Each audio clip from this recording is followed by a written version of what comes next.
spring, faculty are encouraged to nominate a student that they feel has persevered throughout high school, despite personal obstacles in their life. It is my pleasure to introduce Miss Kaytlyn Kinchy.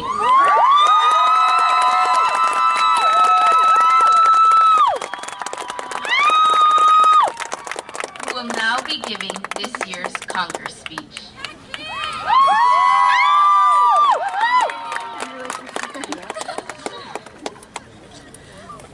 Good afternoon, Principal Wagenseller, Cabrillo faculty, parents, relatives, friends, and the class of 2017.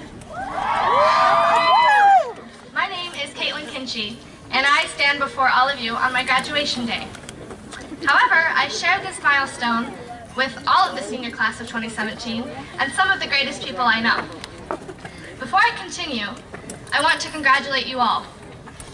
You should all be very proud of what you all accomplished.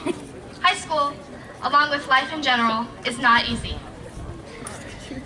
Life is beautiful and filled with truly wonderful things, but with all of that comes hardships and struggles that we face each and every day. 4 years ago, I began attending Cabrillo High School, and I was terrified, much like all freshmen. The only impressions of high school we ever got were from TV or our older siblings. Thankfully, I wasn't alone. My older brother Skylar was starting his senior year when I first came here. He led me through my first year with ease, and if it weren't for him, I wouldn't have had so much fun. Normally, when siblings attend school together, they disown each other as soon as they step out of the door. As for me and Skylar, we were the best of friends. High school really drew us together, and I will never be able to thank him enough for being my best friend. For those of you who didn't know Skylar Kinchy, he had a great energy about him. His charisma filled a room as soon as he walked in. My brother lived a carefree life, and he laughed all the way through it. His smile was contagious, and he smiled even during situations where most people wouldn't be smiling. Skylar lived life day by day and took things as they came. He loved God and was never afraid to show it. If people didn't like it, they would just have to deal with it. Even when he didn't get all the opportunities he had wanted, there was nothing he would rather be doing than playing baseball. I am very thankful that I had someone like Skylar during my transition into high school, because he's the one that really taught me that all I needed was to be myself. June 12th, 2014, almost 3 whole years ago today, Skylar Kinchy walked across this stage. Skylar never had a plan for what he'd do after high school. Everyone told him what he would and wouldn't do and what he was capable of. However, he proved people wrong, and he was proud of himself. I was proud of him because I always knew he could do anything he wanted to if he put his mind to it. 2 short months after his graduation, Skylar Aaron Kinchy lost his life in a head-on collision on Highway 246 on August 14th, 2014. I spent this day with him, and I didn't realize that this would be the last thing I heard my brother say. He put up 2 fingers and said, "Peace out." If I knew this was the last time I'd see my brother, I would have hugged him, and I would have told him I loved him. But don't we all think that when after we lose someone, what we would have done differently? Stuff like this is never easy. 17-year-old kids don't die. No one is ever prepared for something like this. My whole life I had things good. I always told myself that someone else around the world somewhere was dealing with something much harder than me to humble myself. The only tragic thing I had gone through was my parents' divorce, and I was so little that I didn't understand. So when my best friend and my older brother's life was taken, so was I. I was shocked and in denial. Although everyone kept saying they were sorry for my loss, I kept thinking, what loss? I stayed out on our driveway until 3 a.m. waiting for his car to round the corner of our street and park in his usual spot, but he never came home. 5 days went by, and I started my sophomore year. This year, I was attending Cabrillo alone, without any siblings.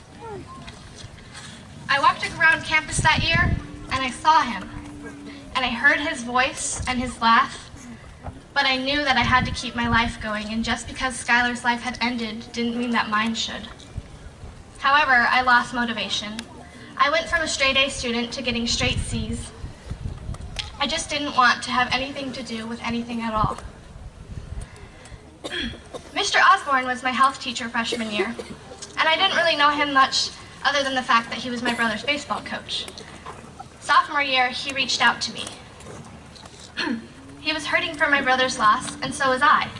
So when baseball season came around, I wanted to be a part of it. Getting involved with the Cabrillo baseball program showed me that without Cabrillo, me and Skylar wouldn't have gotten along. This campus holds all the fondest memories of him, and this school brought us together, and I know I had to become as involved as I could. The community of Lompoc uproared in support for me and my family. It was something that you see happen to others on the news, but it was happening to me, and it was life-changing.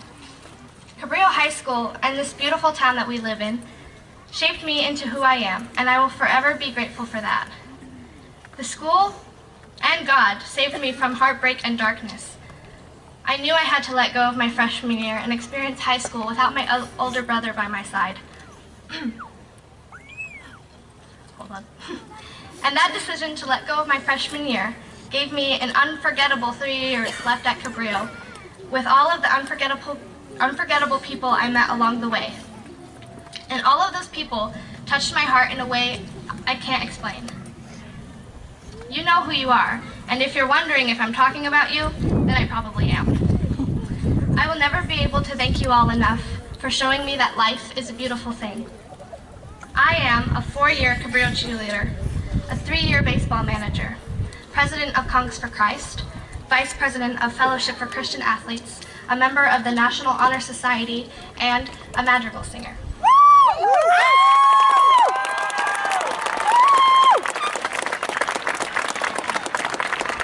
These programs brought me back to my feet. The love and support from this town and its people brought me back up again.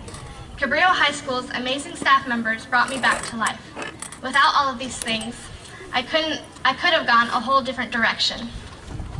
I will be attending Concordia University, Nebraska in August. And if it weren't for my positive experience on this campus and in the city of Lompoc, I could have never achieved this dream of mine.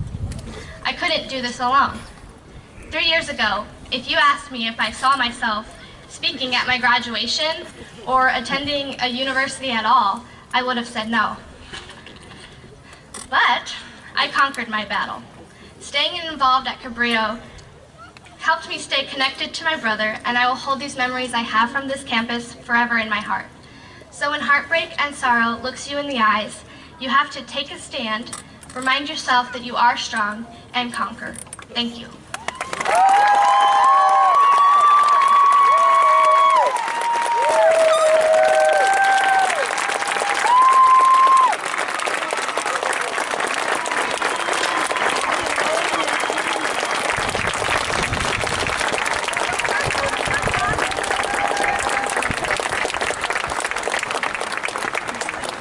Thank you, Kaytlyn.